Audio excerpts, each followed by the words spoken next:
So we are back live here at the Werenich Golden Wrench Classic, just getting started here, the second draw of the day, draw number 7 for the tournament. We're featuring Sheet A this time around. We have Charley Thomas coming to us from Alberta, taking on American team Pete Fenson.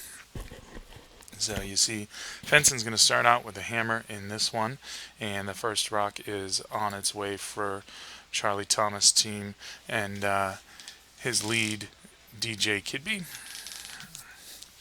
So just looking for that center guard to start things off. We appreciate you coming back to join us again. Broadcasting, of course, on our YouTube channel, Coyotes Curling, at youtube.com, and also TESN.us. The 12th End Sports Network is helping us out, so we appreciate them helping us bring this to you and trying to get this to a wider audience. Also, scores being updated throughout the draw on curlingzone.com. Team information, draw information is all there for you, so check out our friends at Curling Zone as well.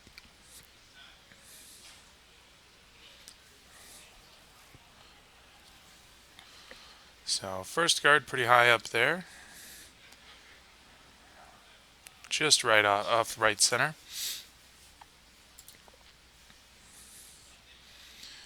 And you see Pete Fenson elects to come right around and start action in the rings. So the guard that high decides not to go with a corner and tries to get behind it. It is probably about half covered up, but lots of distance between the two, so lots of access to that yellow rock. And you see Thomas is going to come down and go to that.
Who are we looking at?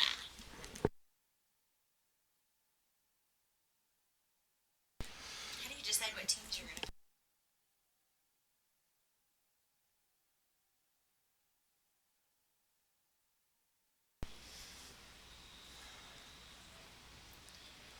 So last rock here from the Fenson second, Joe Polo. Apologize, I think we were having some sound issues there for a moment. Went through the lineups there. We'll do that again for what we didn't hear as we go through. But the second for Fenson gets a hit on the red rock there, and Joe, of course, is coming out of Minnesota with the rest of his team. Joe, a former Olympian.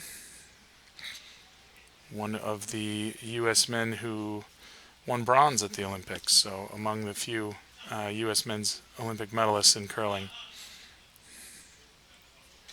along with Pete Fenson. It's true.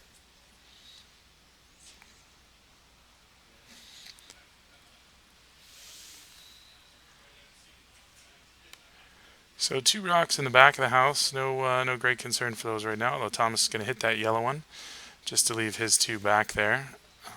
Good opportunity with them that far apart and both on the rings to maybe try to force one here instead of allowing Fenson an opportunity to blank.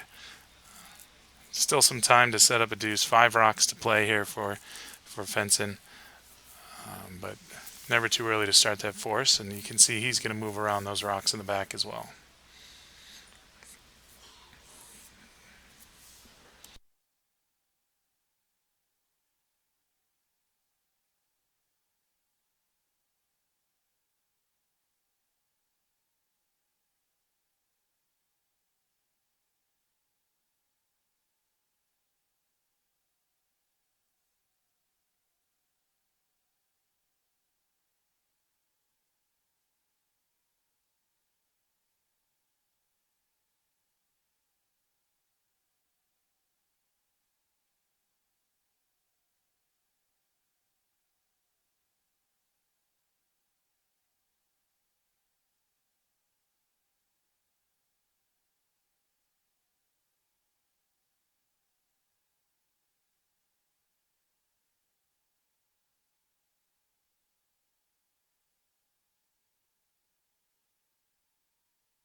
So both trading hits at the back of the house, and we've got that rock moved over now. Looks like Fenson's eyeing a double here. So first rock for his third, Chris Plies. Coming down to throw that, see if they can double them both off the back and start to set something up here.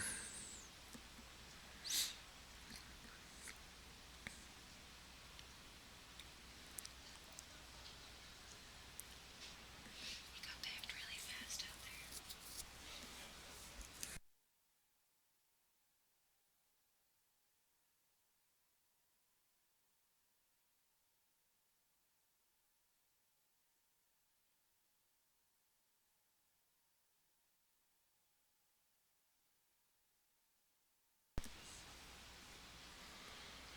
So doesn't get the roll they're looking for on that. Still will sit in the back of the 8 foot with one red rock hanging out by the L on that Coyotes Curling Club logo in the back of the rings.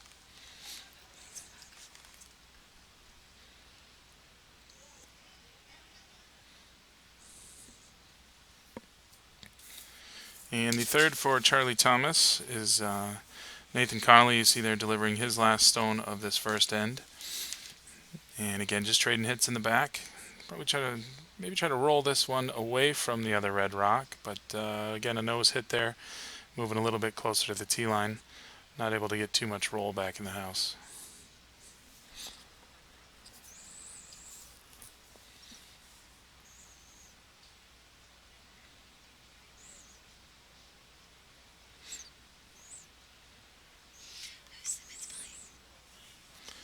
So we're gonna hit called and roll over in front of the remaining red stone. We'll see how it works out this time. I've seen this line a few times now with the trading hits in the back. So see if we can get that roll this time around.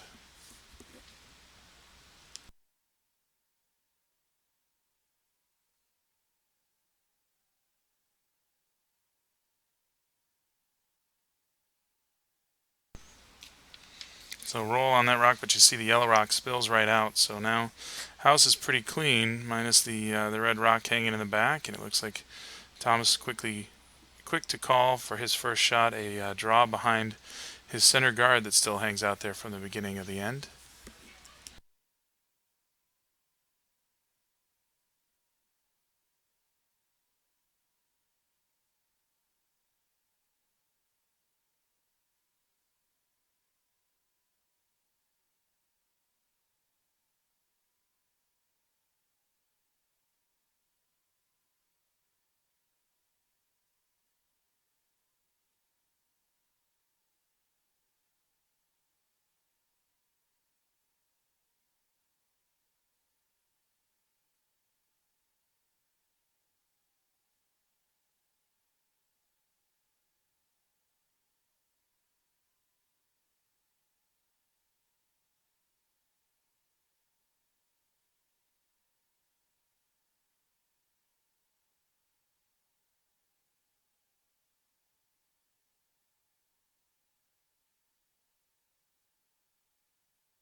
So I think we may have lost you guys there for just a minute. I apologize for any issues we may have had,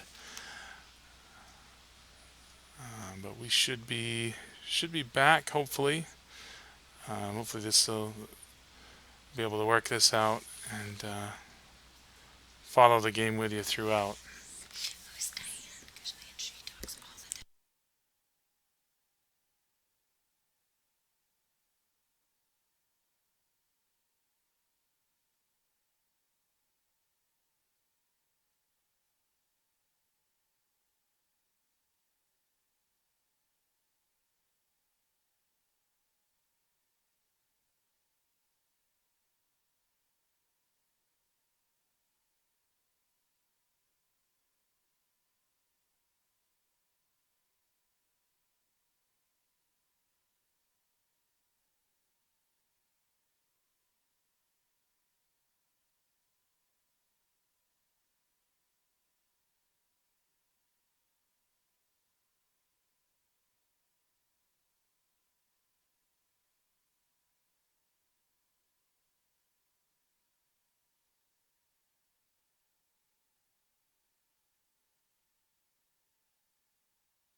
So last rock on its way from Charlie Thomas here, and then we'll get the hammerstone from Pete Fenson. Looks like he's just trying to draw into the 4 foot. You see the horsehair brush working hard to get that to curl around the guard. And not quite going to bury it, but that's probably okay. It's going to be a hit and stick for one for Pete Fenson, it looks like. Thanks to that red rock hanging out on the back of the rings. Not a good blank opportunity here.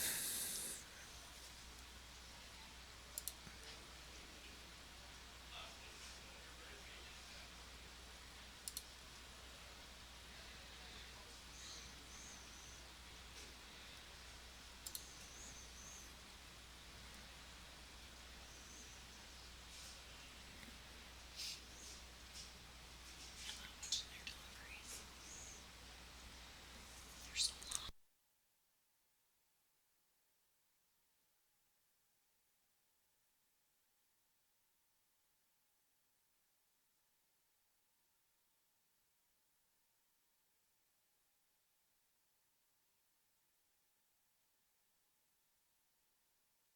Oh. So you see, Fenson not able to get all the curl that he wanted either on his last rock, so it will hit and move Thomas's rock, but does leave it there to score the one. So a steal of one to open things here on sheet A, and Thomas will take his steal to the second end. Fenson keeps the hammer.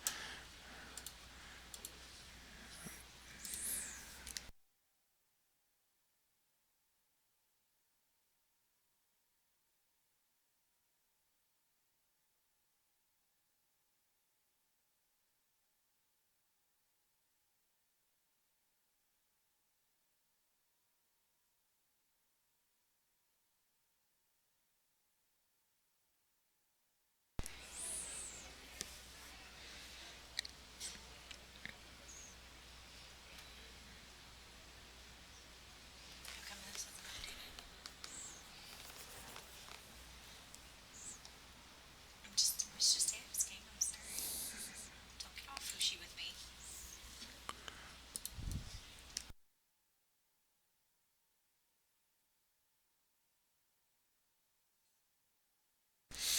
So on to the second end, you see the first rock out there for Thomas again is the guard, a little off center there, tighter to the house this time. Apologies for continued streaming issues. If you guys are having concerns out there, we're doing what we can to try to get this to you. We'll try to get these ironed out. Hopefully avoid the catastrophe of yesterday.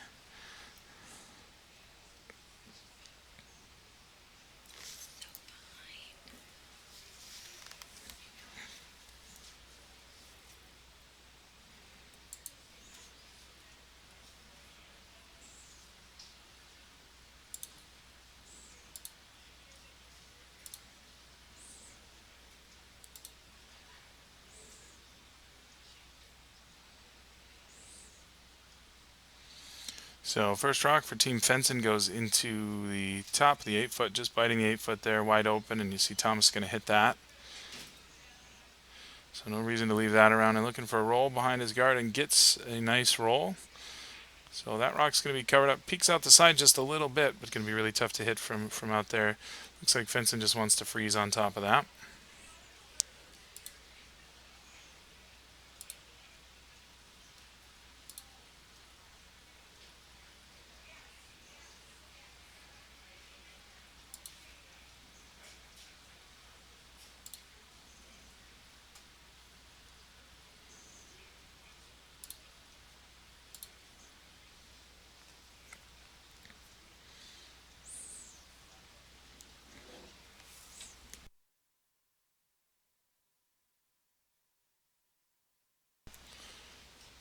So my apologies, made a mistake there. Looks like they were calling for a corner guard, and that's going to stop just short of the rings. But at this point, we're 4 stones into the end, so you see Thomas quick out to peel that guard.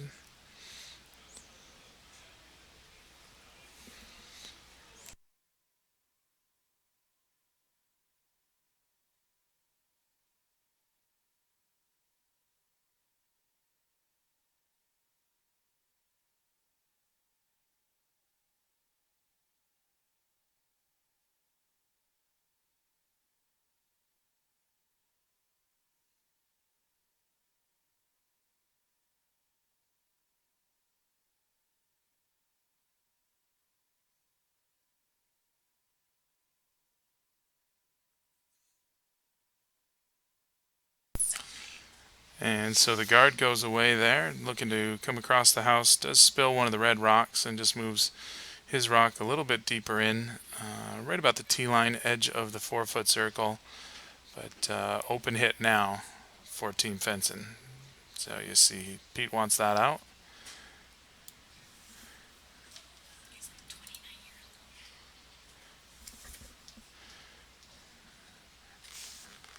And Joe Polo out of the hack.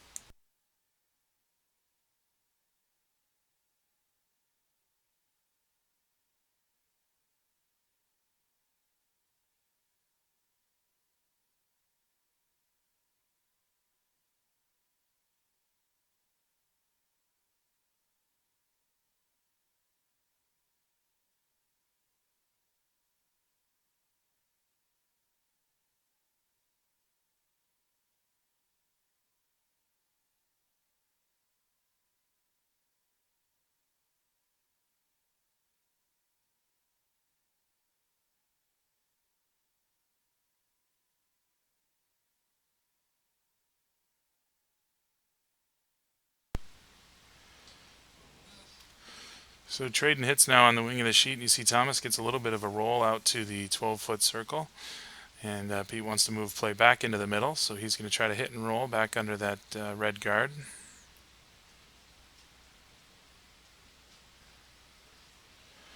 So Polo's second shot, headed to the right side of the sheet.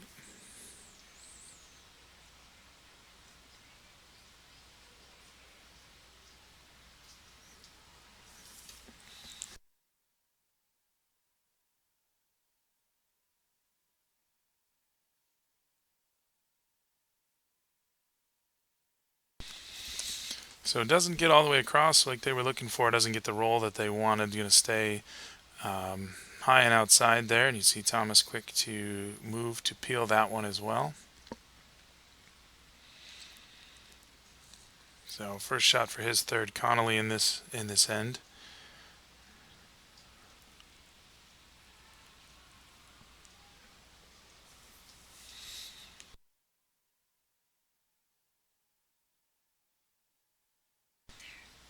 And just an easy nose hit. Stakes on the rings.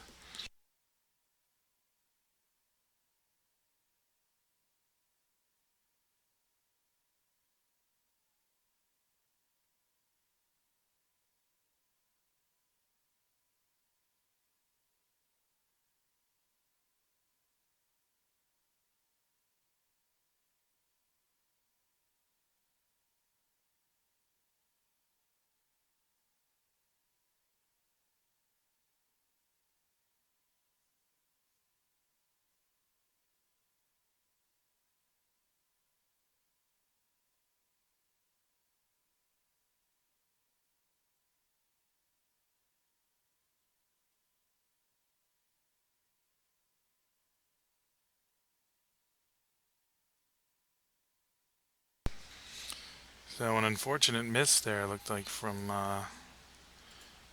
Team Fenson, unable to get the hit out on the wing.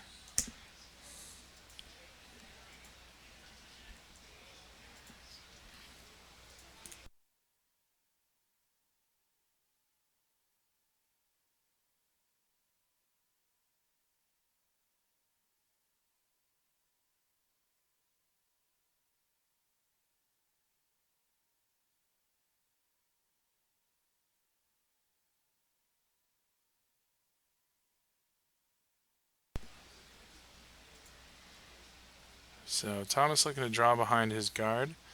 Sit two in the rings. Looks to be finishing nice. It might peek out the other side, and it's going to get a little bit deep, it looks like. And yeah, you see that gets all the way across and opens up for be something Fenson will do with it later in the end. Not going to worry about it now. It's a little deep in the house to be of concern.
So you see Fenson calls to draw down to that red rock and leaves it in play, which is a nice result. So he sits ahead of both of the red ones on the 12 foot. There's a little bit of room there for Thomas to try to get that rock out, and I think that's what he's going to try to do without disturbing what's happening with his reds. They're so far behind, and the streaming is awful.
So you see Charlie Thomas able to get to that yellow rock. Does lose his red shooter, but I don't think he's concerned about that at this point. Just wanted to get the yellow out, and the force is definitely on here for him at this point. Yeah, see what you're saying doesn't match up with that. Or is it catching up? Just asking.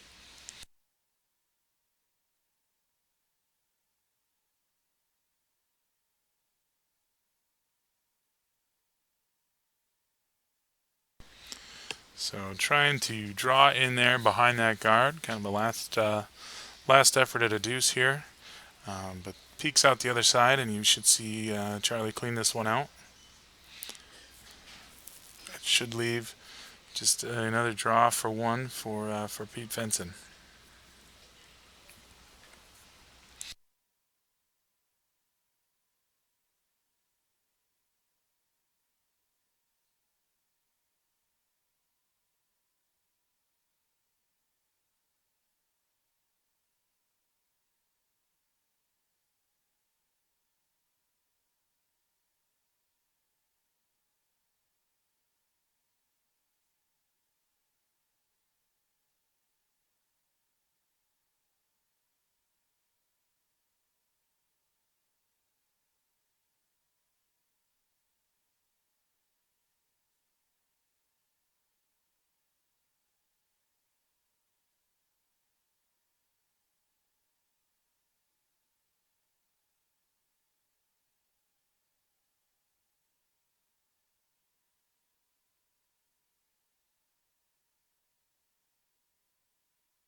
So a good draw here from Pete Fenson just to the top of the button.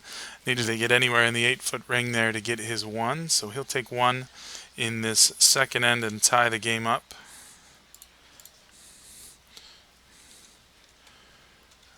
I can see we are still experiencing some issues on YouTube. So if you guys are having streaming issues, I apologize. Hopefully we can get that cleaned up for you. But for now, make the score 1-1. We'll turn around and head to the third end. First stone will be delivered here by Sean Baton, the Fenson lead. Or I'm sorry, he's not the lead for Fenson. He's the lead for Craig Brown. The Fenson lead is in fact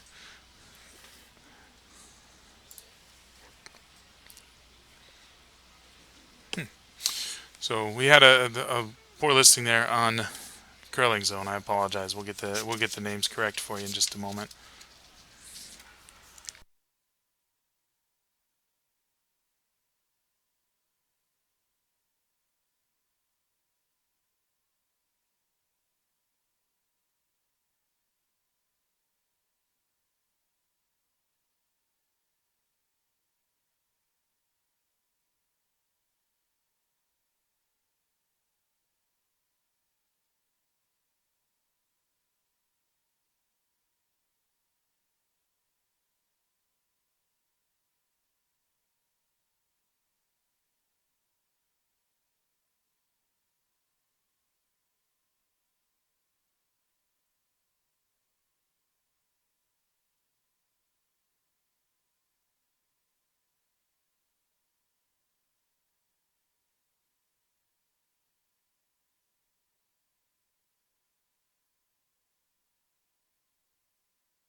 Do shit like that once in a while just to see if anybody's paying attention. So lead stones here for the third end, all outside of the rings, making good use of the free guard zone. You see Charley Thomas will be the first one to push action into the rings here.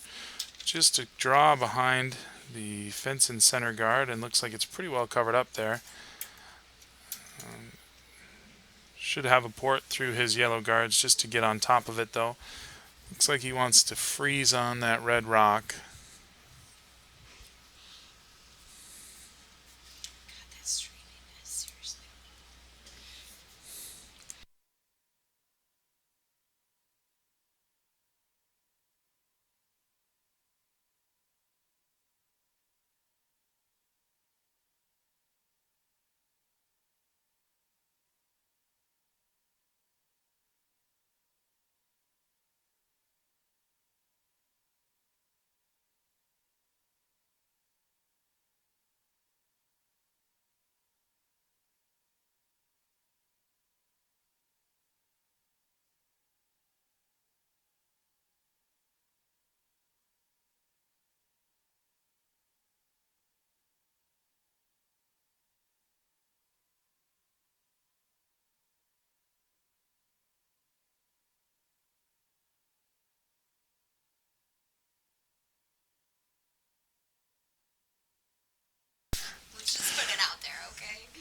So the Fenson rock gets in and does remove that red stone from the button. Just pushes it back into the back 12 foot, and you see Charley now going to peel guards and run that guard right back and remove the Fenson stone from play. So it gets two yellows out there, running back to center guard. A really nice shot there from Charley's second player.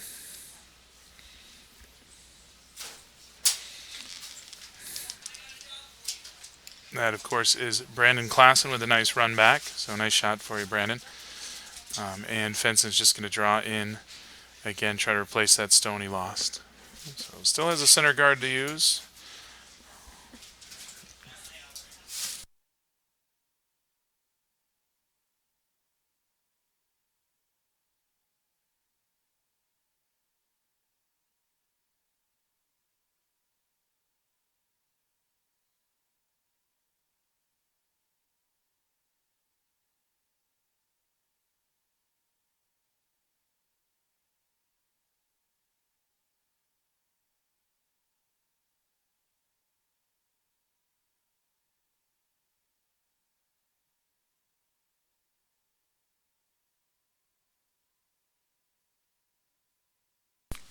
So a nice draw there behind the center guard.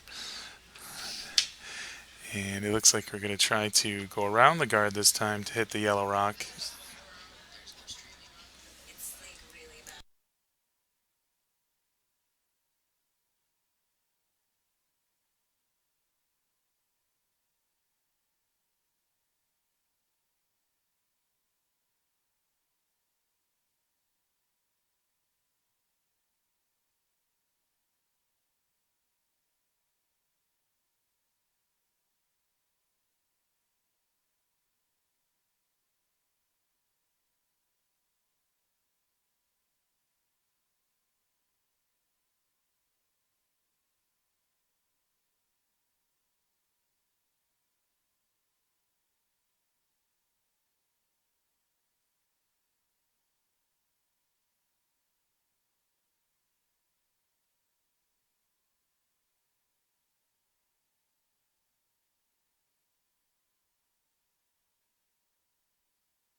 So Thomas able to get a hit on that yellow rock and rolls over to the side of the house. So on the left wing, you see Pete Fenson with his brush down, looking for a hit there.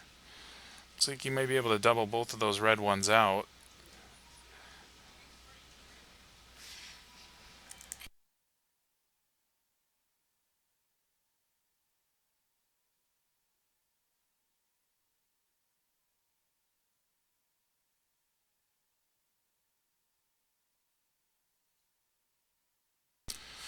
So instead, Fenson peels the guard there, opens that red rock up entirely. So may give him an opportunity on the next throw.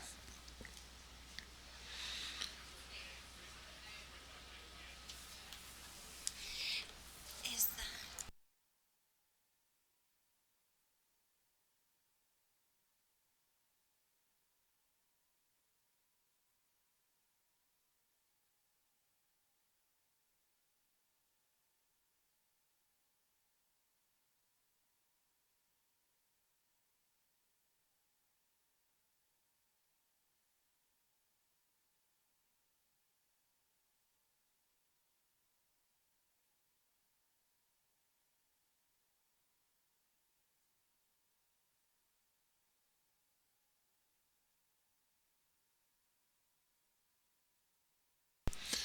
So I know we're still experiencing some streaming issues. Apologies again.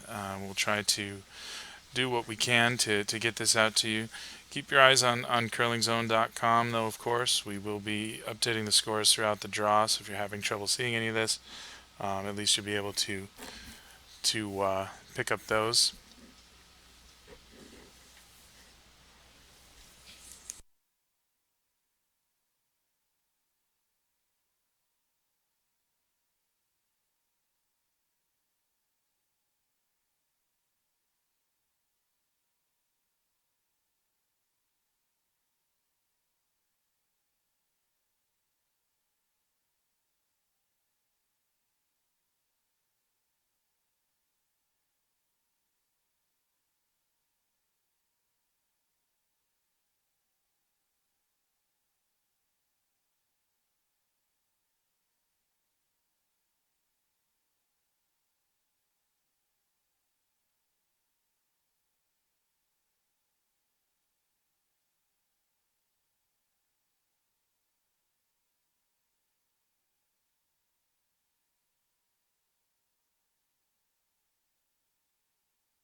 So a slight miss on a run back there from Charlie Thomas, and Fenson has a chance here to draw a second one in or get a guard. And unfortunately, he's going to get a little rub on the center red guard. It's going to open up a port to that shot rock.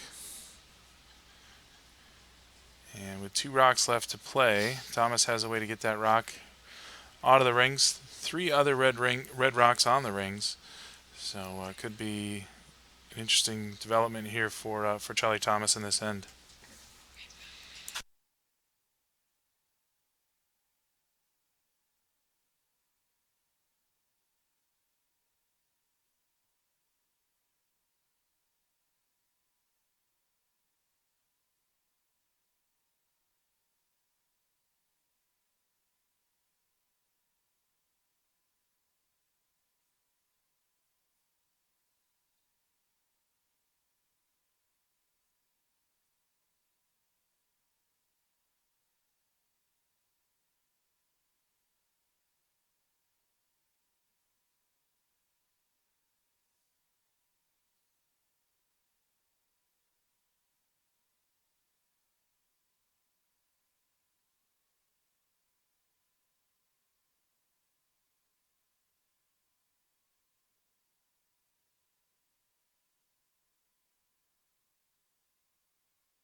So a slight miss there on the or a miss on the hit. Not able to get through the port. Moves the granite around a little bit. Ends up with another red one on the rings, and Fenson's rock still on the button. It's going to get another chance at this guard.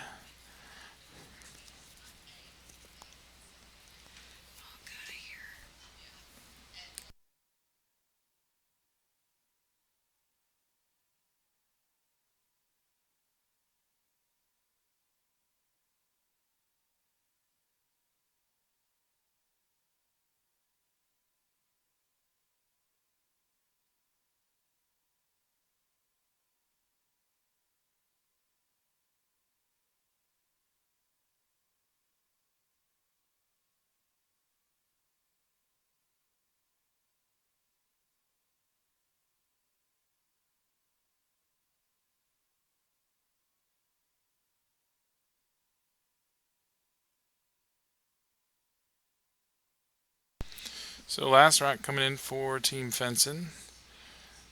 And he elects not to guard. He's actually going to come down and freeze to that red rock that just came into the house. So a nice play there and gets a really nice finish. So flat rocks, probably not something that Thomas can double. A nice force there by Pete Fenson.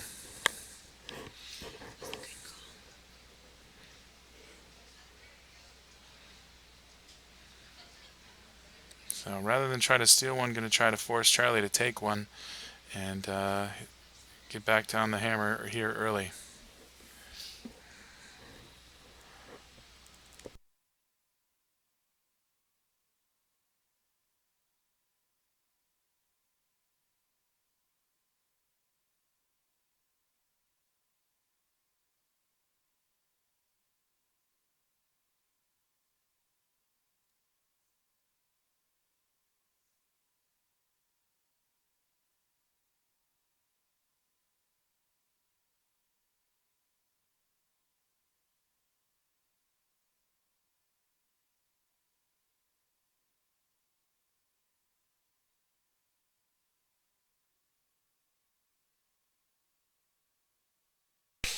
Well, so much for those rocks being flat. You see a beautiful double there from Charlie Thomas. That's going to put 5 up on the board for Team Thomas. So moves the score to 6-1 here after 3. Heck of a shot there. A lot of weight right on.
So you see the first rock from Thomas, of course, goes right onto the button there after that big end. A 6-1 advantage now into the fourth. So Fenson going for the corner guard. Got to generate some offense now.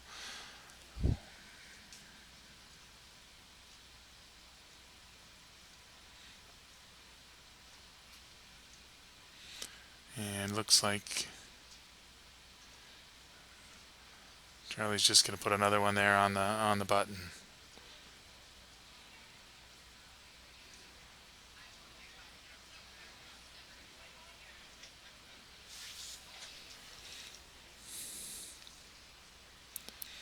So just putting rocks in the rings now. Eventually going to force Fenson to make a move, and maybe waste some rocks to get that red out.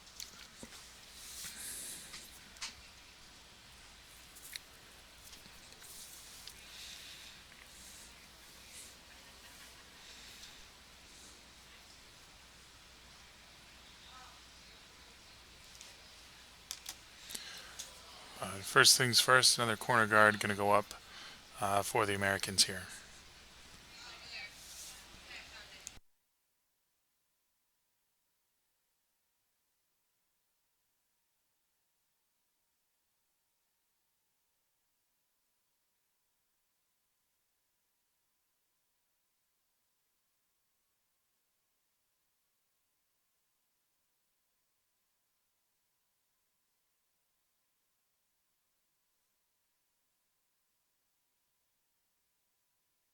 So 4 rocks in now, and you see Thomas out to start peeling these yellow Fenson guards. They're just looking to be clean now and get yellow rocks out of play. Just keep putting ends up on the board and move to a win here. And able to peel them both, so a great shot there from Brandon as he gets both of those yellow guards out of play. And now Fenson's going to have to move to the 4-foot where those red rocks are waiting. Or actually looks like a call for another corner guard.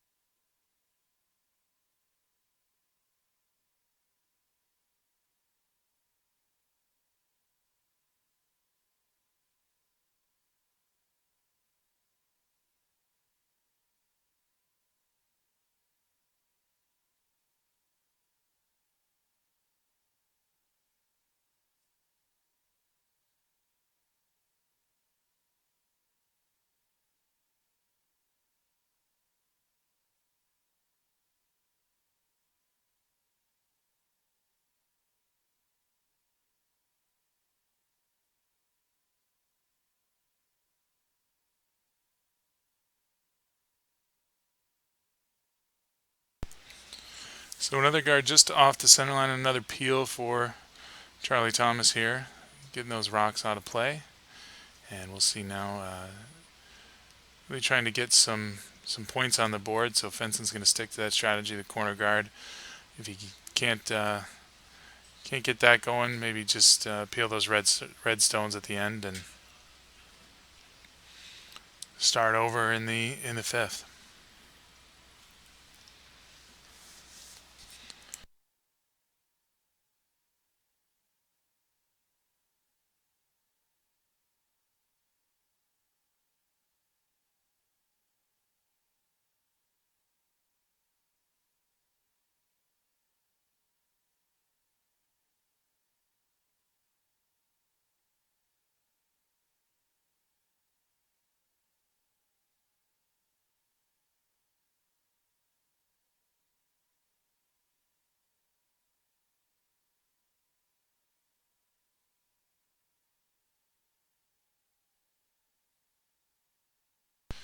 So another corner, or another, well, almost center guard, another peel for Thomas. So moving through the rocks here in the fourth end, just a few left to play for each.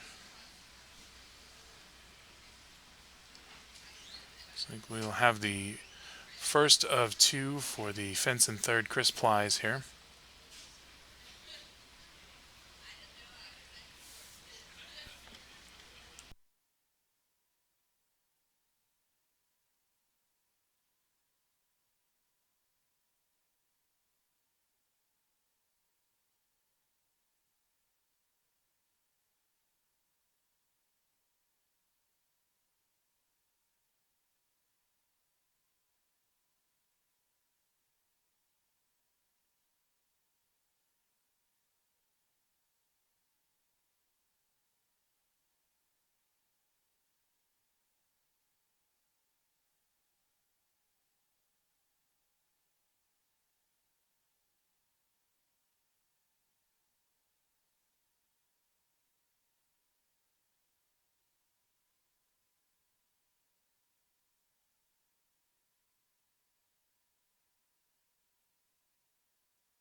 So a good shot there just to push the red ones back and have a couple of catchers there for wherever that yellow rock may go.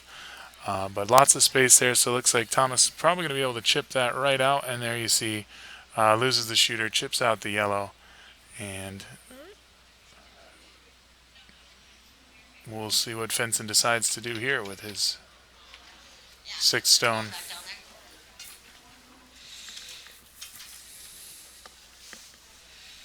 And you must be throwing.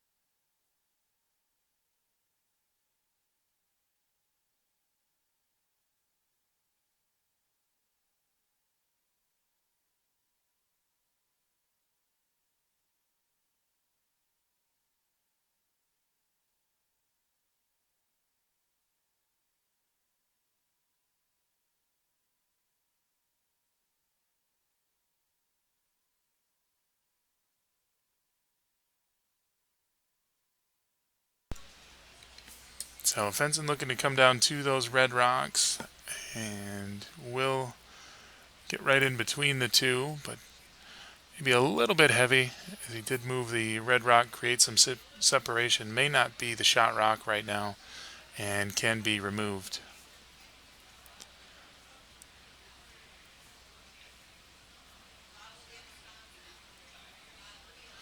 So going to be a hit for Charley Thomas. Get those yellow rocks out of play. Really, probably not concerned at all with the fate of the red rocks that are in there.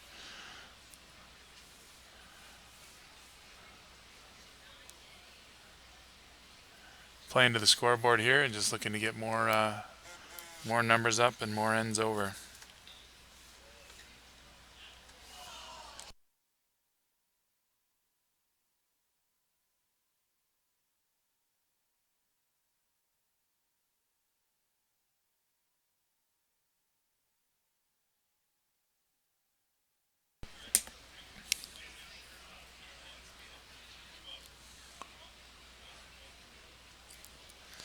So you see the separation there costing Team Fenson as Charley Thomas just able to chip that right out. Red rocks do stick around. You see Chris Plies head down to the hack now, throwing 4th rocks for the Pete Fenson team. And again, going to try that draw just down to the red stones. Like to get a freeze, corner freeze maybe, on one of those rocks.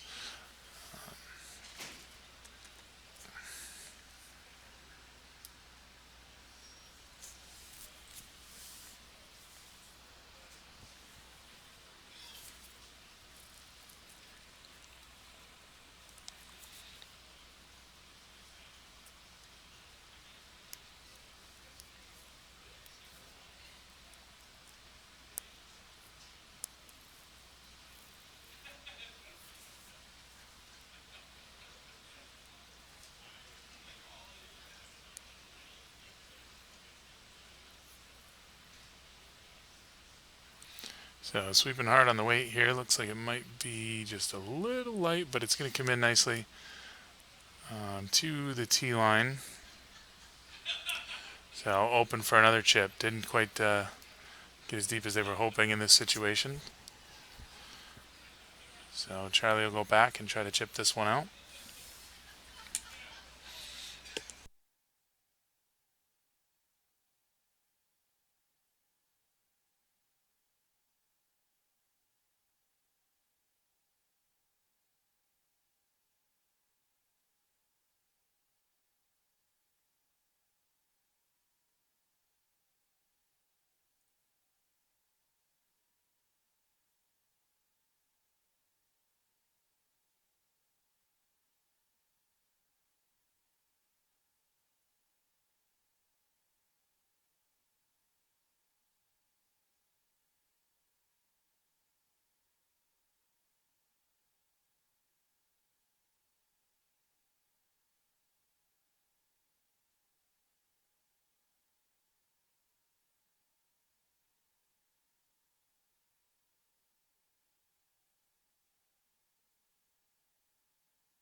So a draw for one for Pete Fenson. Fortunately, no other option at this point in that end. So that'll go to 6-2 now after 4.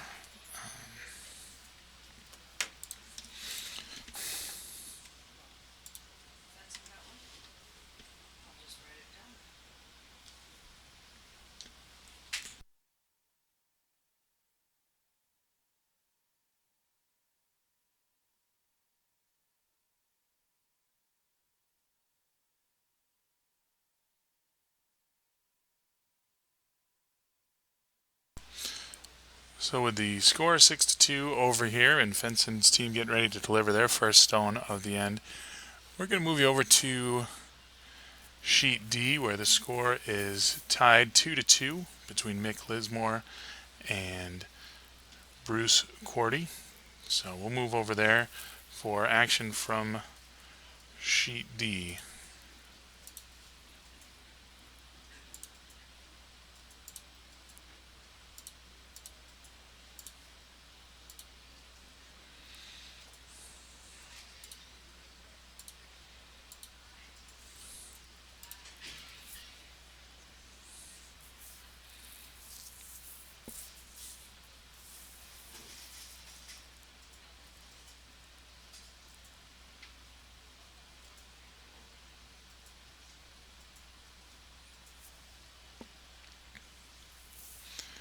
So we see Lizmore with the red rocks in this game, Korte throwing yellow.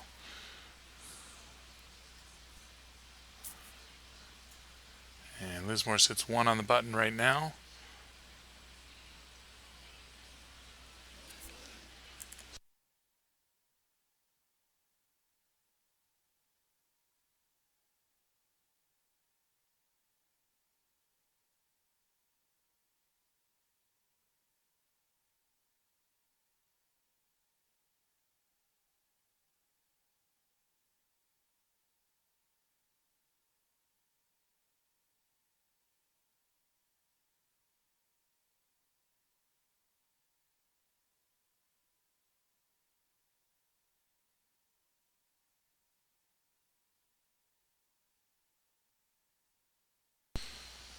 So you see Bruce Korte there having a short conference with his team. They're going to throw what appears to be a hit and roll over to the button.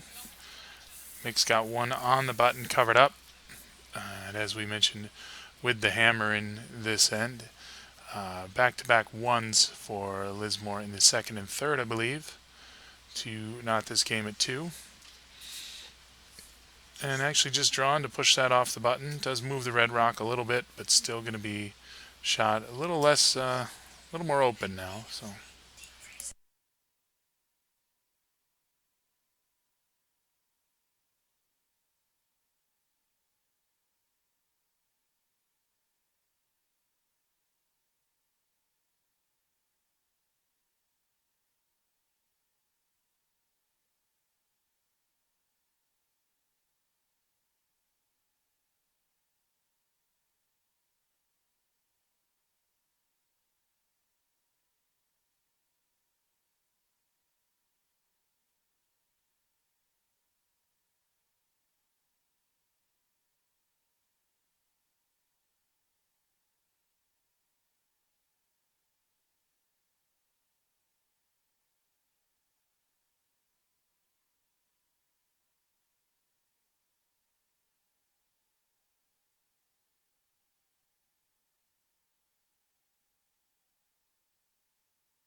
So scores updated across the sheet. You see the latest scores on the live feed there.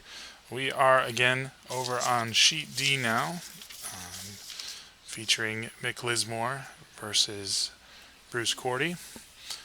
We'll get you team lineups there as we close out this end and begin the next.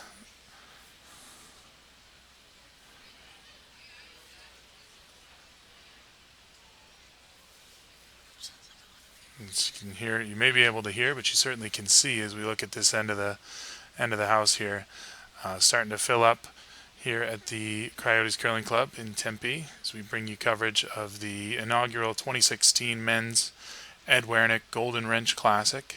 Very proud to be able to put this on, and again, thanks to the 12th End Sports Network for helping us out with the live stream, trying to bring this to as many people as we can. And of course, as we mentioned a couple of times, live scores on Curling Zone YouTube feed at the Coyotes Curling Channel, youtube.com, and all the information that you need on our website, coyotescurling.com or tesn.us for the live stream as well.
So getting ready to move to skip stones here in the fourth end. You see Lizmore talking things over with his team. Bruce Korte, of course, holds the hammer here and has a rock now on the button. Some room to work. One on the back of the button too, but a Lizmore stone ahead of that. So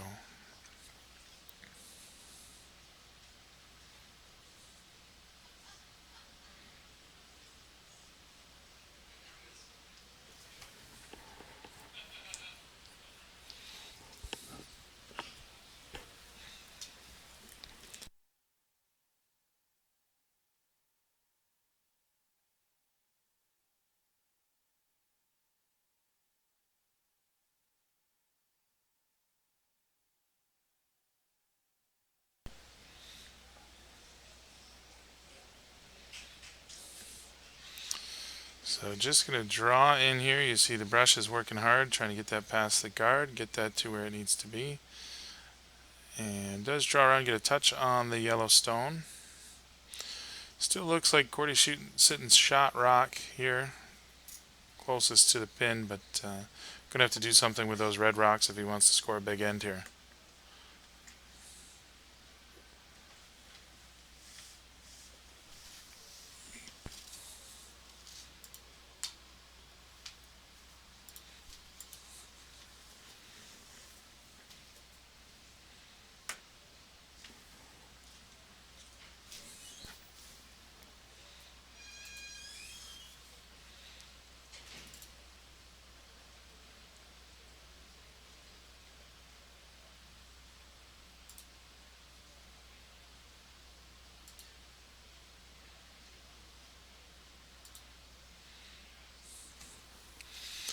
So an important end here is you see a lot of conversation amongst the teams, trying to figure out the best way to approach what they're doing here.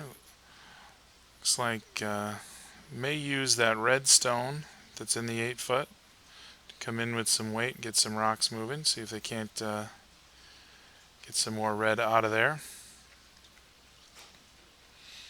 So just giving the path a quick brush.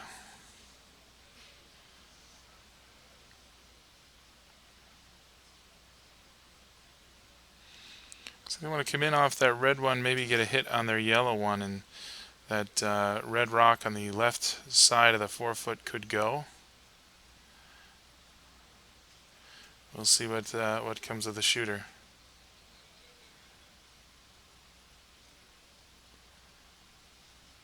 So first for Bruce Korte here in the 4th end.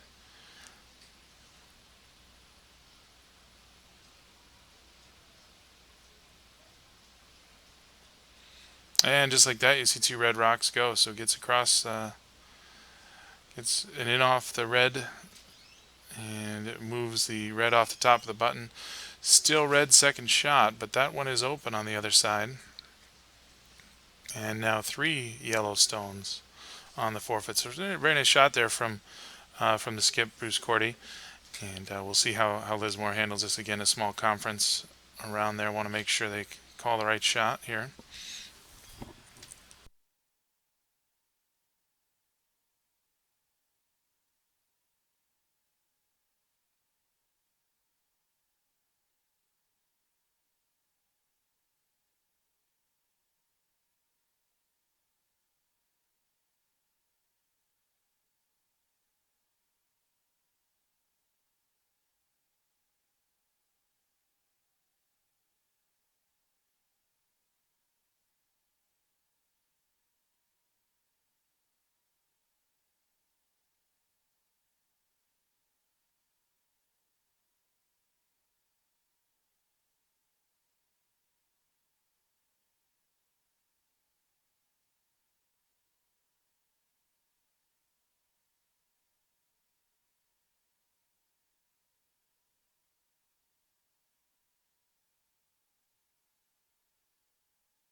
So it looks like a draw or a guard here. We mentioned that the red counting second right now is an open rock. Can't leave that one open for Korte to come in.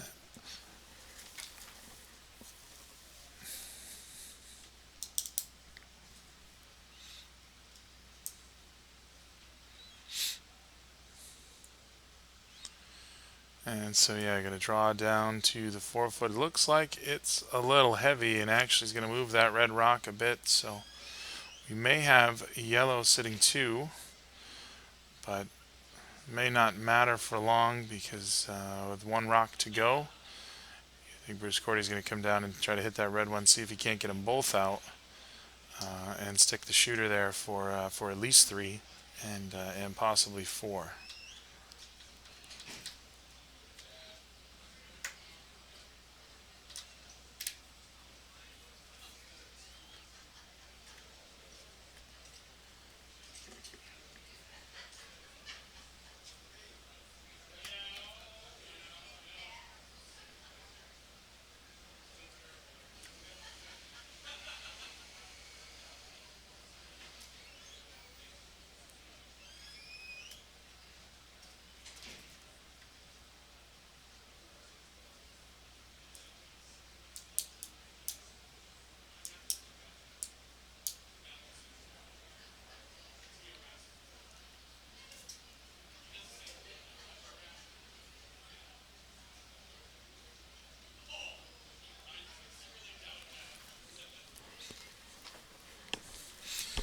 So you see the broom goes down, and we're ready to throw this last rock of the 4th end.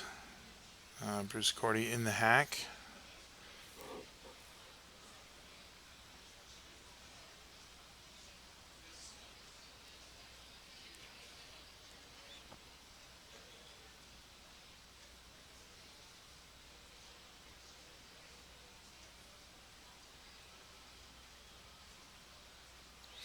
So calling off the brushes here. And just a little touch with the horse here to try to carve that over. And you see both red rocks will spill. Does lose the yellow on the back as we thought he might, but that's going to be good for 3.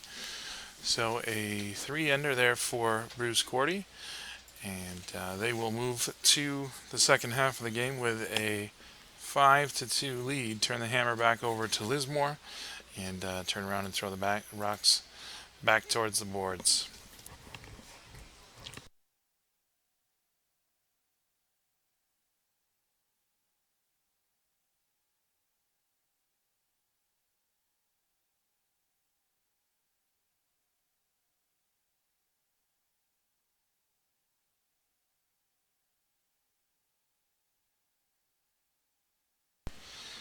So as promised, we told you we'd get you lineups for the Korte and Lizmore rinks. We haven't seen these guys on the featured sheet yet this weekend, so happy to get them some airtime here. As we mentioned, skip is Bruce Korte. The first stone about to be delivered here by his lead, Matt Lang.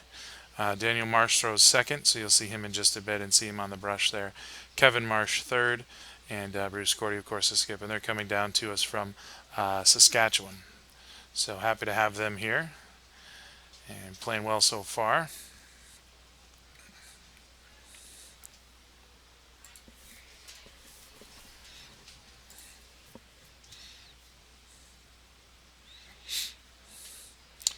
Opposing them, of course, is Mick Lizmore.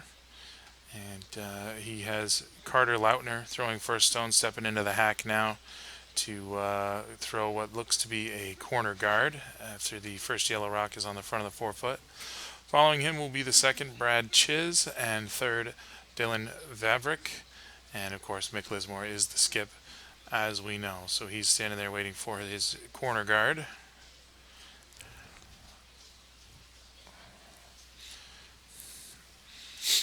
Team Lizmore is 2-0 so far, wins over Brewer and Gallagher to this point. And a matchup later this evening in our final draw. They'll be playing at 8:30 against Brandon Botcher. So a big pool game there for the two of them.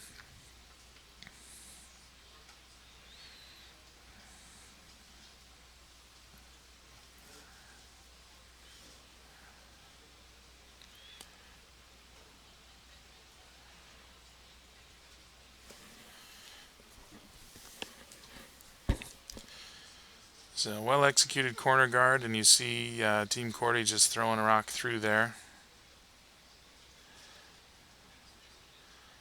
Doesn't want to leave anything out there to be hit.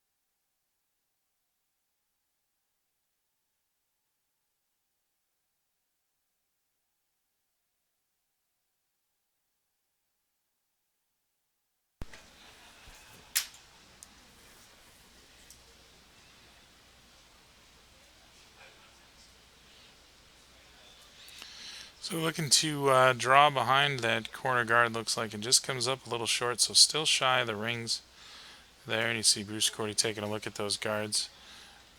Time to get peeling. He's got Daniel Marsh in the hack, his second. So able to peel those out of play now. We're taking a look to see if he can get them both with this one rock. We'll see how that goes for him.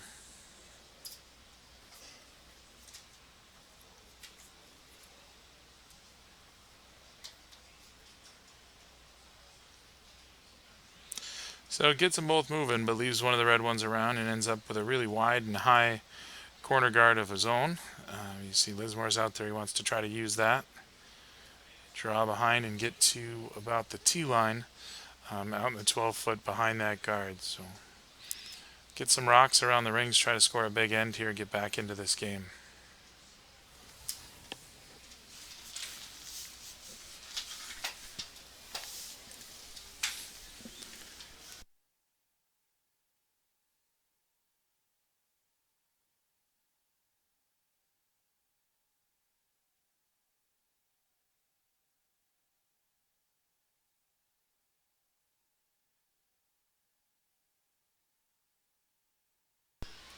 So just about with the skip order on that one, they do get over to the side of the sheet, but looks like there's an opportunity to get to that. Looks like a normal weight call.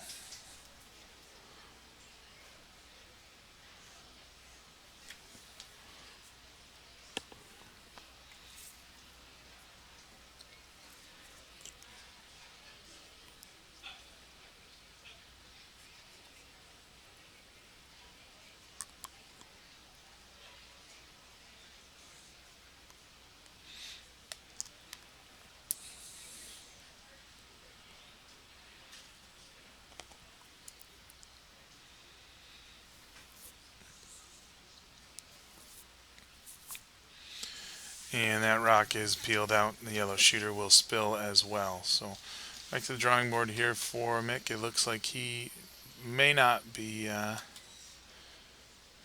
looking for that draw out to the wing. He's going to draw to the back of the button, looks like. Back of the forefoot, actually.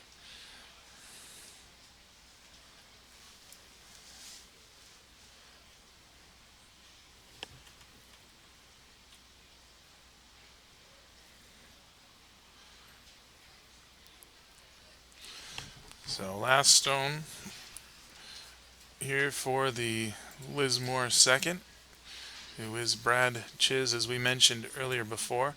And the Lizmore team comes from Alberta. We mentioned Korte's out of Saskatchewan, and another team from Edmonton, Alberta, not unlike Charley Thomas, who we just saw playing over on sheet A. So our Alberta team's having a good week. Pat Simmons among them as well. He'll be playing in the next draw, so keep your eyes peeled for that. Going to be a feature for our 1:45 afternoon draw. Pat Simmons taking on Todd Burr. So join us for that one as well here on the Coyotes Curling channel on YouTube and the 12th End Sports Network, TESN.us. Just go to the homepage there, and it's the first link. It'll bring you right to our player, and you can join us for that draw.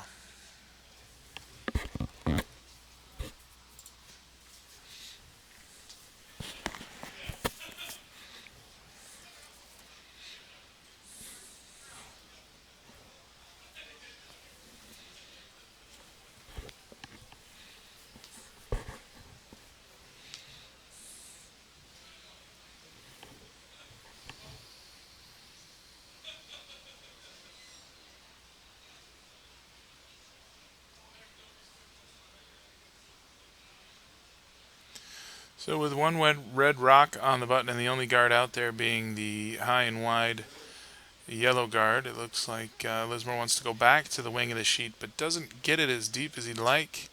Korte looking at that as a double opportunity maybe.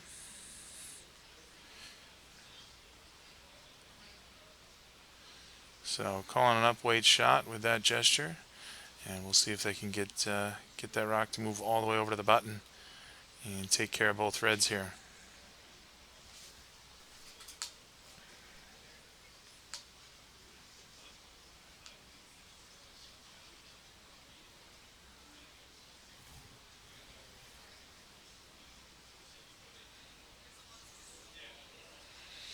And there you see, going to get enough to get that red one out of the ring. So a really nice double there from the Korte third. That rock brought to you by Kevin Marsh. A heck of a throw there to get that double, get across, and also spill the shooter. So nothing to play around with in the rings there for Mick Lizmore at this point.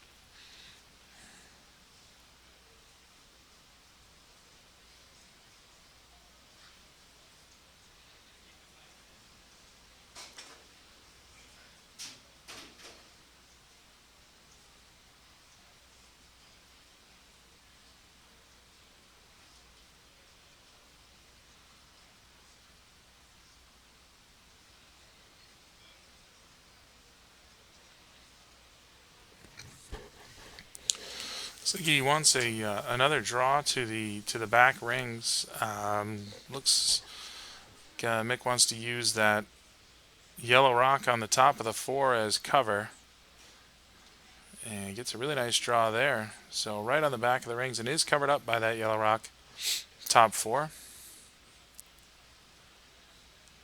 Maybe a draw opportunity for Korte here, or he's just going to run back his yellow one into the red and get rid of that.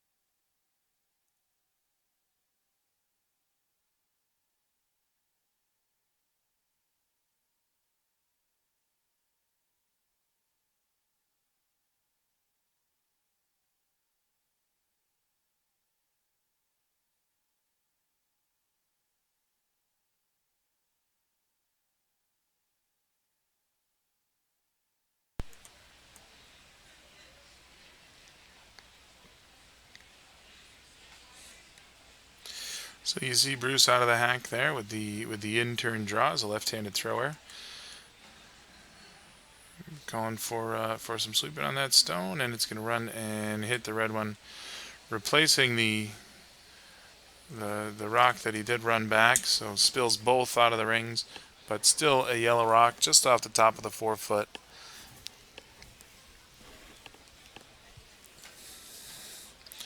And just 2 stones left to play here in this end for Mick Lizmore.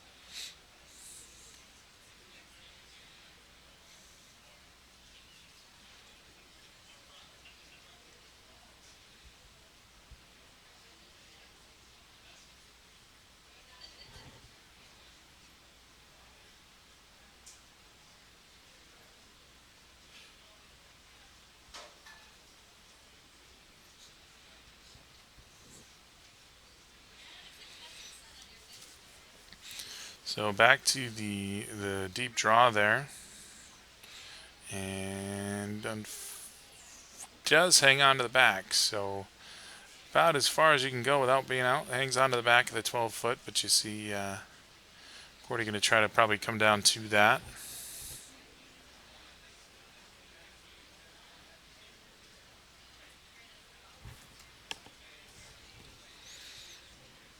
Force Lizmore to take 1 here.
So last rock here for Bruce Korte. Just looking to, I think, draw to the red rock in the back.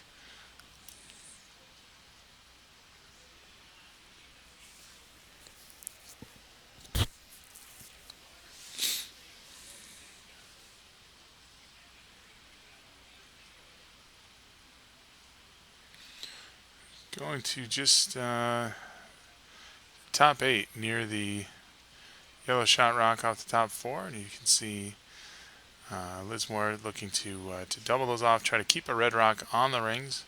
We have a shot at 2 here. Good shot at 2 here.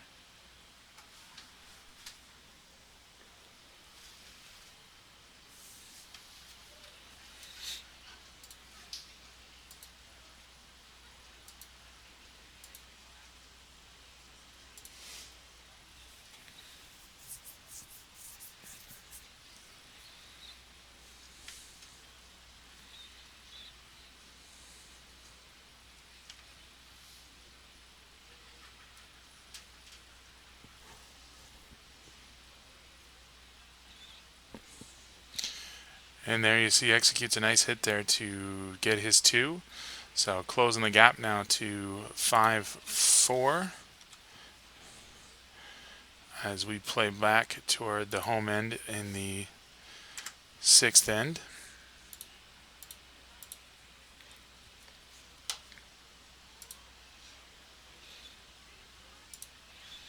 And we'll spin you around there. Apologize for the hack camera on the last end there. And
so 6th end action continues here between Mick Lizmore and Bruce Korte. You see a couple of high guards there, red one on the center and wide yellow corner guard.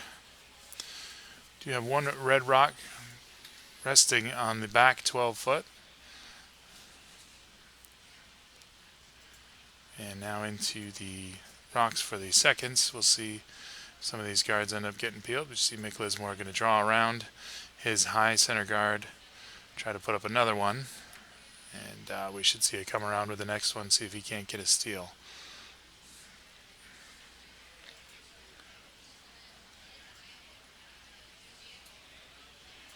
And Bruce certainly not interested in that, so he's going to look to peel that high guard, maybe run it back, see if he can't get everything out of there.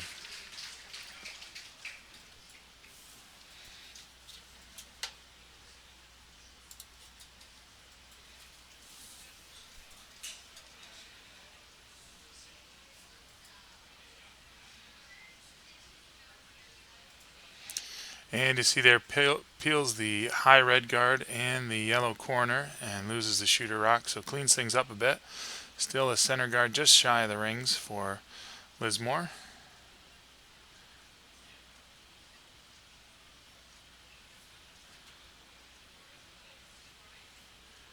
And it looks like he's going to call another one.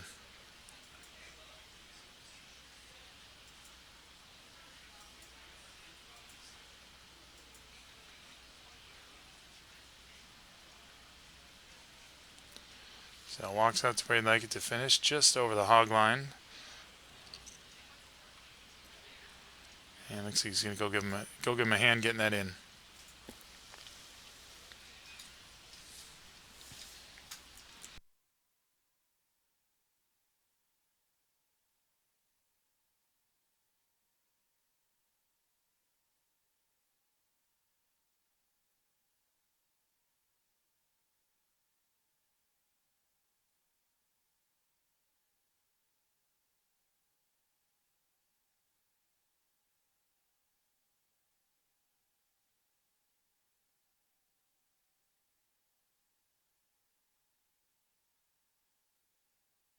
And a quick peel you see there from Bruce. He's not having any of these high center guards for Mick Lizmore. Doesn't want to give up a steal here.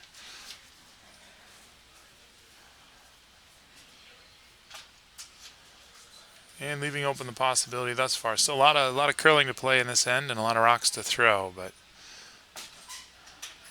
leaving the rings open for him and what he decides to do.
Changing up the strategy just a touch here, or moving deeper into the end. You see Lizmore has decided to throw that come around, gets to the back of the button, covered up by the center guard, and quickly out to run that guard is Bruce Korte. So I think we had an error on the scoreboard, and I apologize. Maybe miscounted in the fourth end. Looks like Korte did take 4. And there you see a nice run back, removing both red stones, leaving a yellow rock out front. So going to try that come around again with Mick's first rock. See if he can't get something into a scoring position.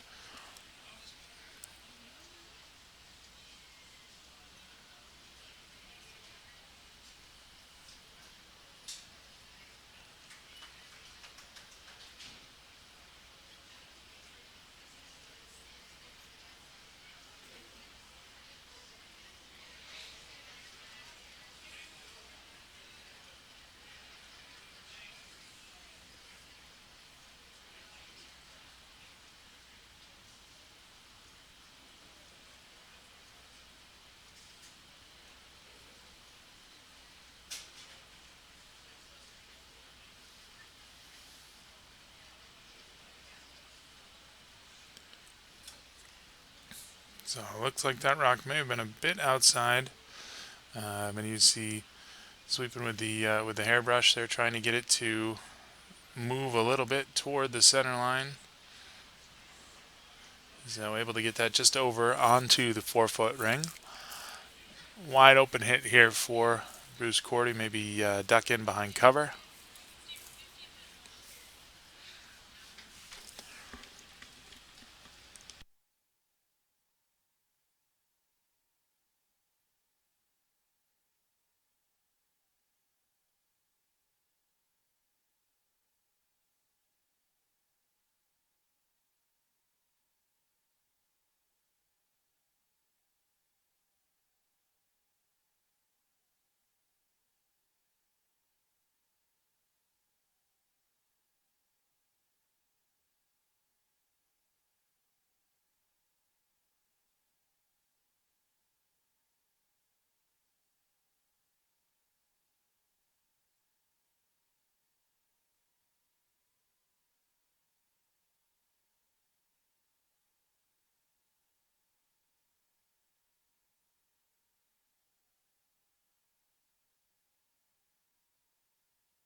So unable to get the roll on that one. Does remove the red stone, but stays open for another hit and roll attempt, this time from Mick Lizmore.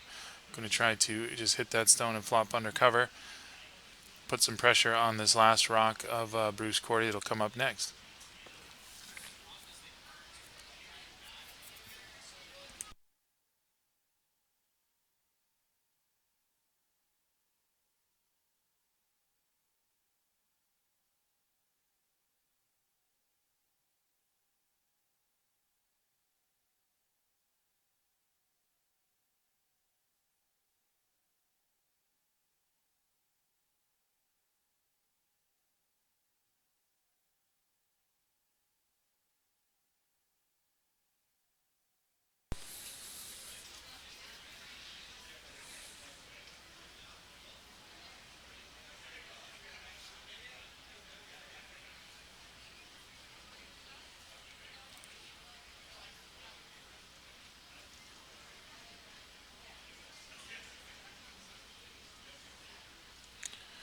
So again, unable to get any roll out there. Get across the face of that rock to roll toward the button.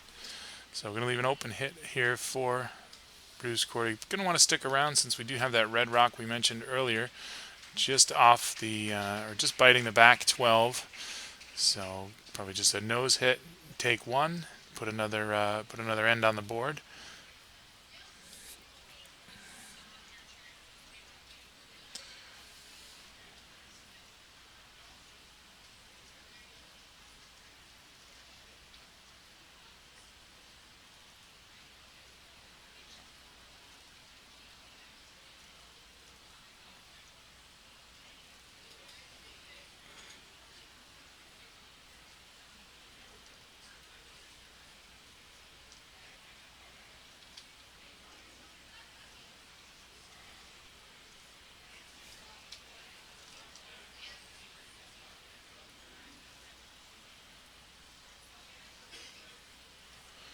And there you see the roll they were looking for on that last stone. Gets over to the top of the button for 1. So Bruce Korte with a score of 1 in the 6th. Moves us to 7-4.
Right to the top of the 4-foot for that first yellow stone.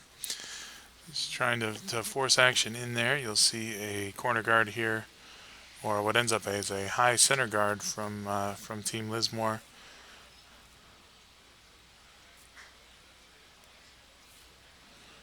And it looks as though Bruce Korte's considering trying a tick shot.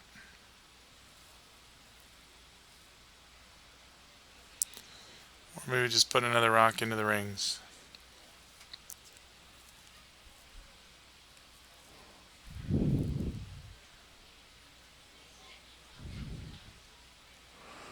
And they've settled on just throwing that rock through the rings.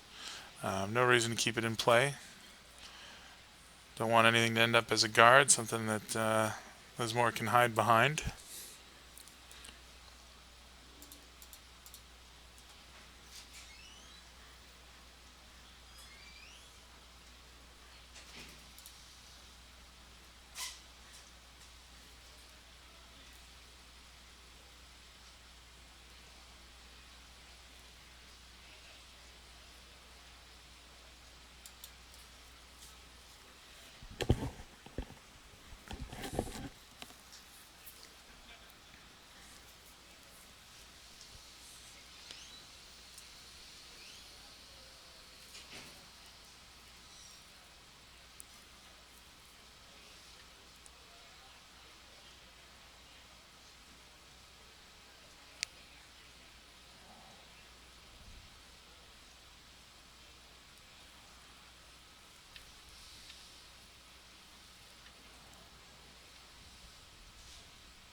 So Team Lizmore throwing some more guards. Got another high guard there just off the center line.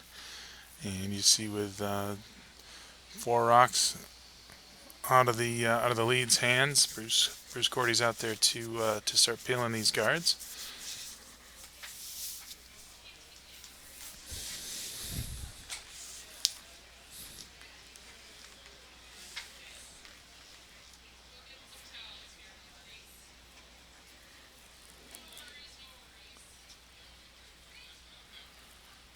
So nearing the end of draw number 7, you see scores across the sheet. Charley Thomas did finish that game up with a score of 9-2 over Pete Fenson, so gets another victory there. Puts Thomas at 3-0 in pool play. Jim Cotter, last we know, leads leads Craig Brown 3-1 in that one, and William Lyburn leading the hometown team of Daryl Horsman 4-1 at last score reading. And of course, over here on our sheet, we have a 7-4 game with a guard peel on the way as Bruce Korte tries to finish off this victory, and he will leave a yellow one, but get rid of both red guards that were up there at the top, and putting some pressure on Lizmore here.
So a little heavy on the draw there. It does just hang on to the back, looks like.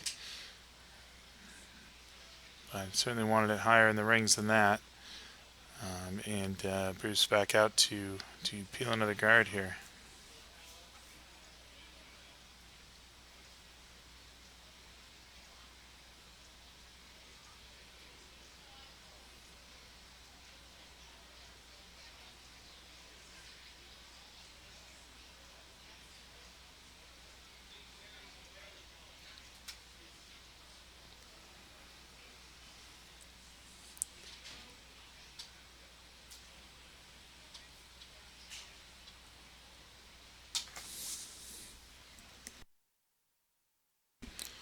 So a successful peel of the guard there, and you see Nick looking at the intern side of the sheet again for a new center guard.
So similar ice to last time, but this one looks like it's going to be a draw in.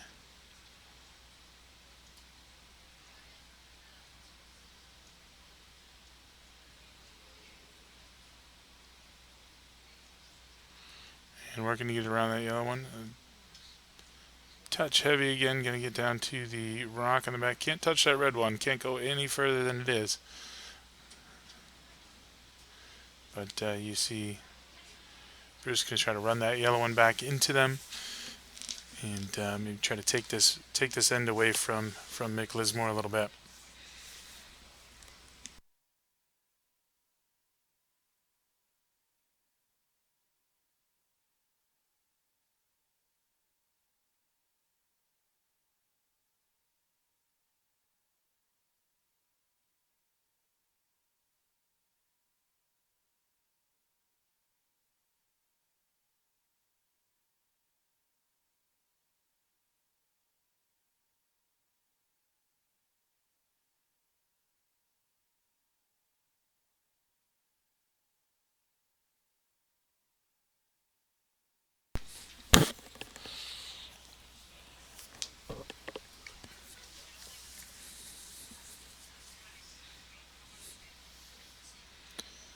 So the run back attempt is a success. Both reds are going to spill out of the rings, leaving a yellow rock in the top 8 foot.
And so back to the draw for Lizmore. He does draw one into the back of the rings. So covering up the C in curling there on the back of the 12-foot decal.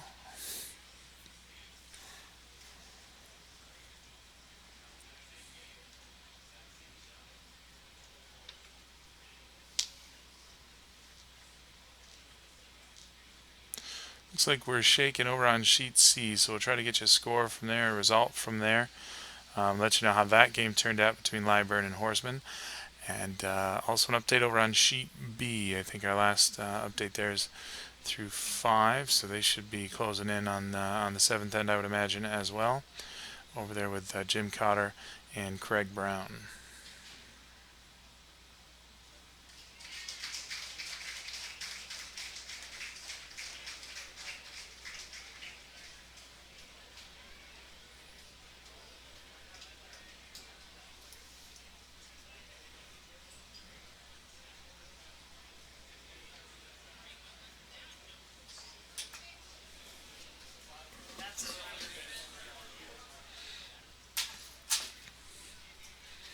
So trying to just draw down to the red one, and they will be successful locking that on there. So yellow sitting 2 here against just one more rock for Mick Lizmore with a 3 rock deficit here in the 7th end.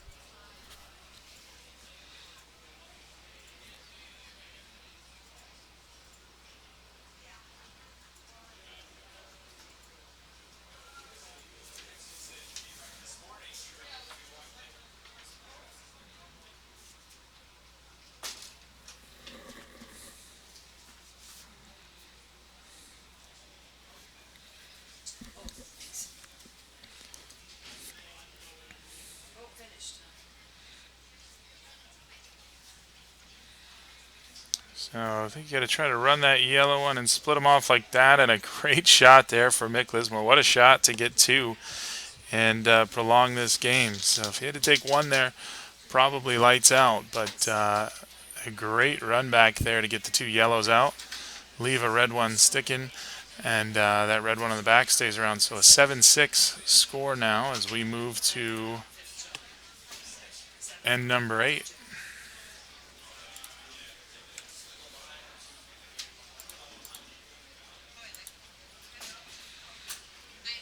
And after that great shot from Mick, more curling on sheet D. We'll get you the score updates from C and how that game turned out, and also let you know how Cotter and Brown are doing over on sheet B in just a minute.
So Mick needing to steal the 8 then starts with a corner guard, and you see Korte just wants to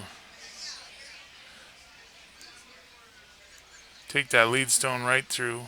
No sense putting anything up that can be used. He wants to give himself a chance to either blank or win in the end. He just needs to prevent the steal at this point, so it should be a really clean end, just like the last few have been from Team Korte.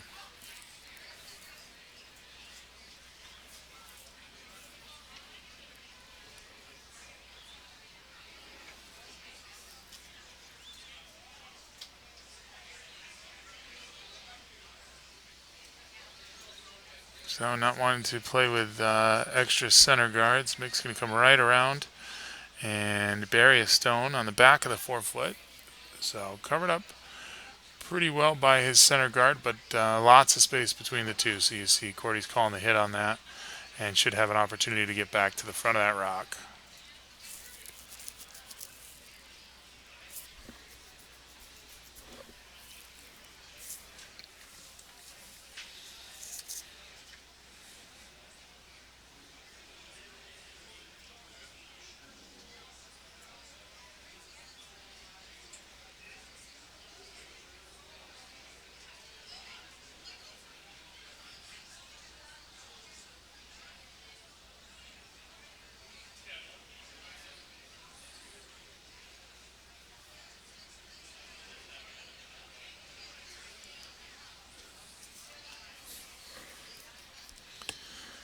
And you see able to get back there and get that rock. Can't get it all the way out. It's going to stick to the back 12 and just bite there for a little bit. But a yellow rock now on the 4-foot.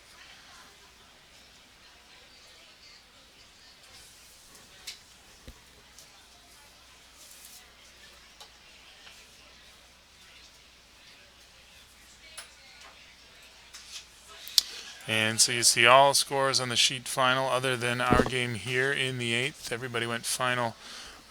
Sheets B and C went final in the 7th, after the 7th. You see Jim Cotter was able to secure a victory over Craig Brown by a final of 7-2. And William Lyburn by a 6-2 score over the Coyotes team led by Daryl Horsman. So another draw around for Team Lizmore. It's going to get one into the top of the 4, just biting the button. And now time to start running that center guard back. So Korte's going to see if he can't get that back onto the red shot rock and remove them both here.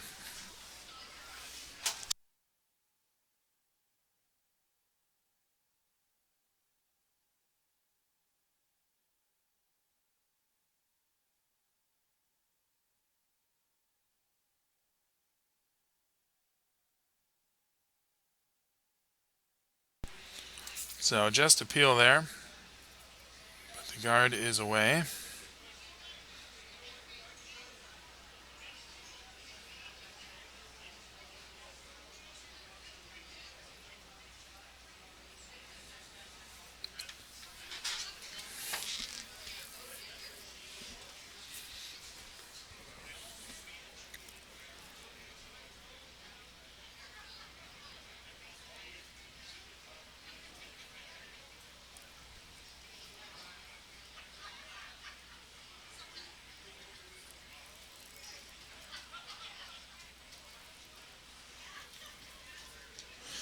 Looking to replace that center guard.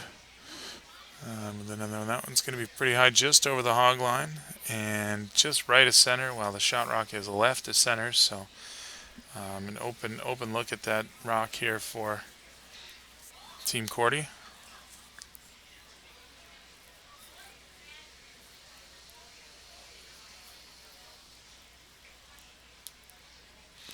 And you see he's just going to hit and roll. Get another rock on the wing of the sheet and try to make it a little more difficult here on the Lizmore team.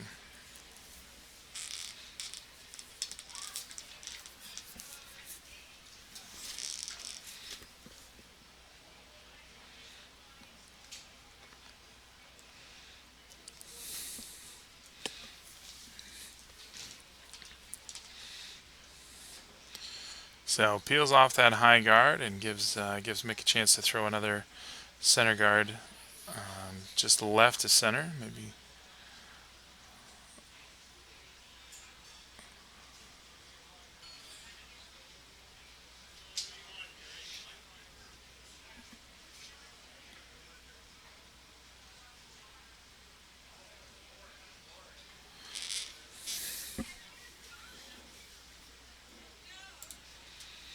So first to the eighth end for his third, Dalen Werenich. Apologies if that pronunciation isn't correct.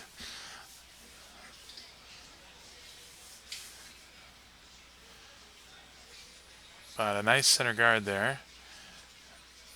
Does get just to the left of the center line, so he's covering up the shot rock and will lead to another peel.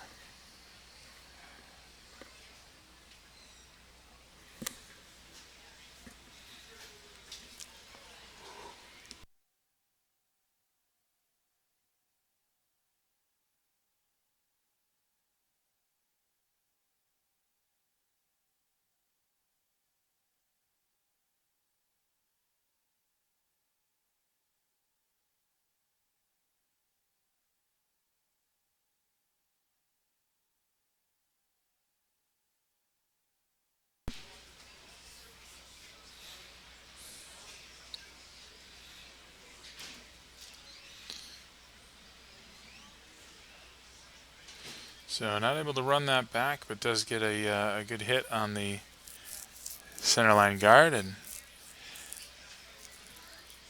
peels that away. Looking to get another one up there is Mick Lizmore here.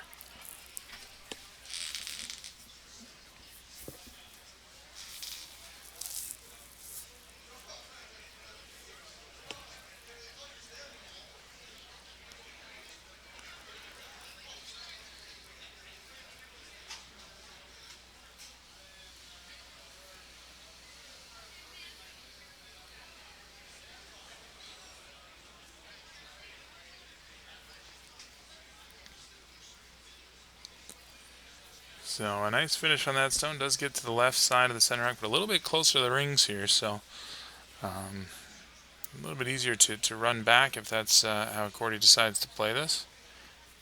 He wants to run it right into the red one.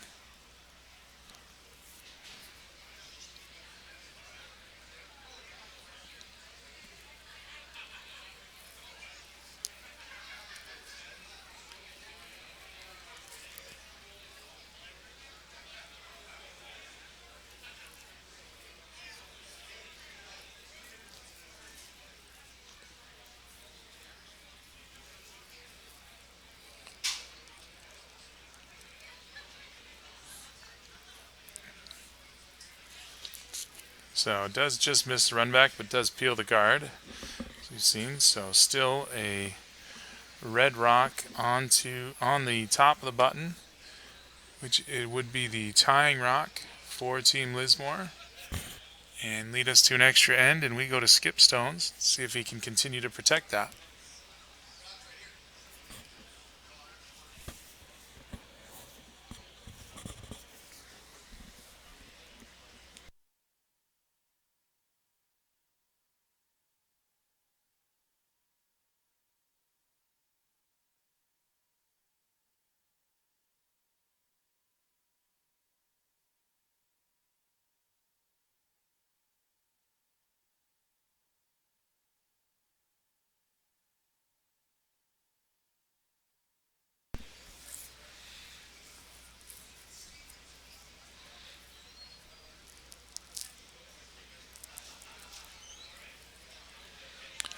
So maybe just a touch heavy on that, doesn't quite get across all the way across the center line, and you see Bruce Korte, he's going to go ahead and hit that guard.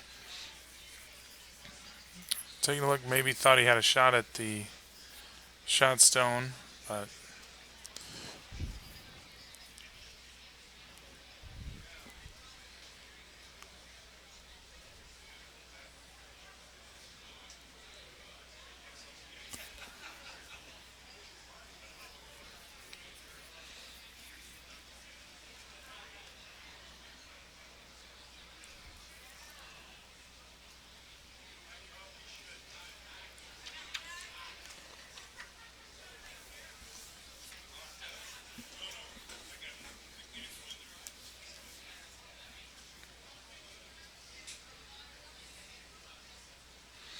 and so first stone here, the eighth end for Bruce Korte. Skip this team here. He's trying to peel that guard and just feathers by the shot rock on the 4 foot. We'll lose the yellow rock back there.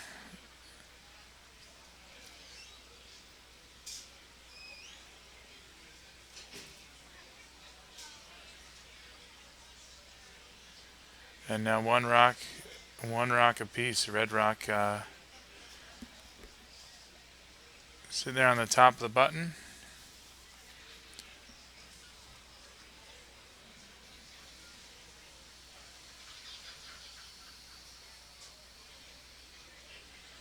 And got to figure out what they want to do. Looking at possible freeze on top of that. Maybe try to force Korte to have to draw the pin.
So Mick taking an in-turn here.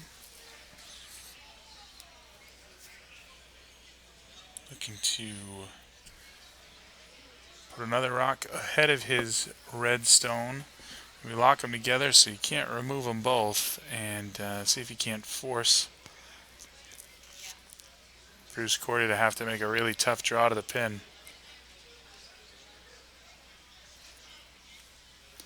So makes a good shot there, right to the corner of the red stone.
So last stone here in the 8th end, Korte looking to clear those 2 red rocks out. If he's able to do that and keep the shooter around somewhere, he will win this game. And you see it sticks right there at the top of the 4-foot, so a big win there for Bruce Korte and his team.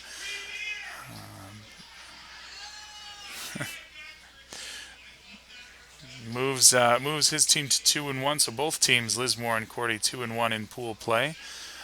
We'll see how that turns out when we come back for the next draw at 1:45. We will have standings in each pool for you. Pools A through D in action again at 1:45 this afternoon. Our featured match, as we mentioned earlier, will be Pat Simmons and Team Canada taking on Todd Burr on sheet B. On A, we'll have Brandon Botcher and Greg Gallagher. Sheet C will feature John Schuster and Daryl Sobring, and Mike McEwen will take on Shinya Abe on sheet D. We'll see Simmons and Burr with you back here at 1:45. So join us again here on the Coyotes Curling Channel on YouTube, tesn.us, and check those scores on Curling Zone. We'll see you again in about an hour.